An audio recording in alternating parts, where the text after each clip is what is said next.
Bob Orr is in Washington, where he's been talking to his sources. And Bob, these men weren't charged in the bombing itself. Why is that? Well, Scott, that's because the investigators don't believe they had any knowledge about the bombing ahead of time. But they do know that when they saw Dzhokhar Tsarnaev's picture on the news and then discovered those empty fireworks we just heard about in his dorm room, they instantly knew that Dzhokhar was one of the bombers intuitively.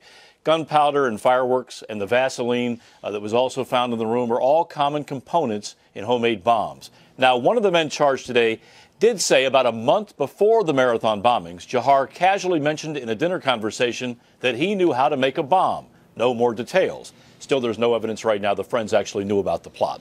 What do you think the FBI hopes to learn from these men? Well, a lot, Scott, if they get their way. They likely are going to use these charges as leverage to press the men for more information about Dzhokhar and what he was doing before the attack. That's key. You know, who was he in contact with? Did he ever talk about actually building bombs? Did he ever travel to a remote site, maybe for test explosions?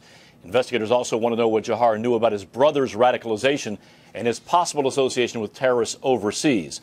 Let's get this straight. Obstruction and false statements are very serious charges, but cooperation here would go a long way with prosecutors, Scott. Bob, thanks very much.